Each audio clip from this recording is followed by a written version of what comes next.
Howdy y'all, it's Russell back with Gwinnett Lawns in beautiful, ooh, look at that sun coming up on the horizon. Atlanta, Georgia. Today is December the 4th, 2024. I've got the new mic on, so you should get improved sound quality from the videos from here on out, hopefully. Look at that, it's frozen. I'm gonna put my dumped that ice out yesterday. Last night, it's still frozen from the cooler. All right, so it's nice and cold out here. It's probably about 22 degrees, and I haven't even tried to start the mowers up yet. So let's go do that. So first thing I'm going to do is I'm going to take the air cleaner off, if I can do this one-handed. And I'm just going to heat this boot up, all right? I'm not taking the air cleaner off. I'm just going to heat this whole boot and intake, so when it goes to start, it'll help a little bit.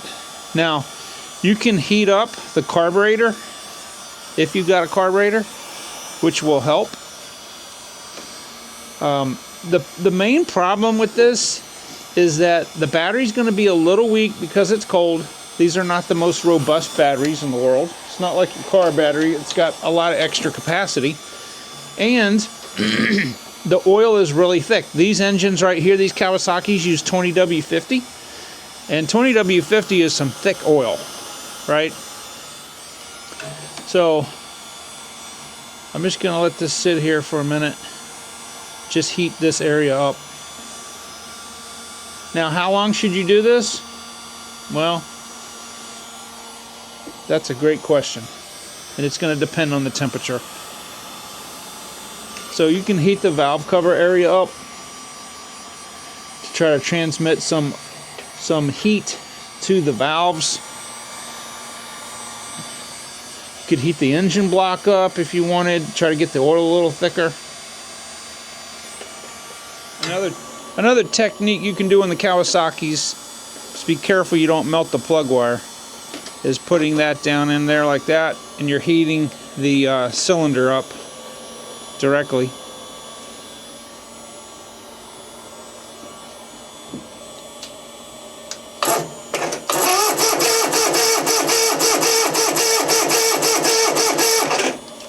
Uh-oh. All right.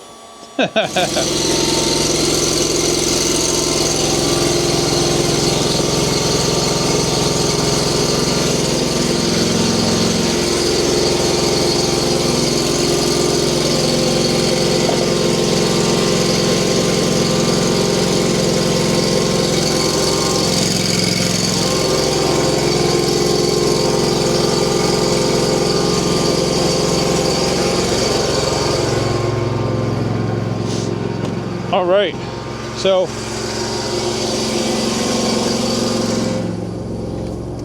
I didn't spray any more starting fluid in there. I just heated up did that trick I was telling you guys about.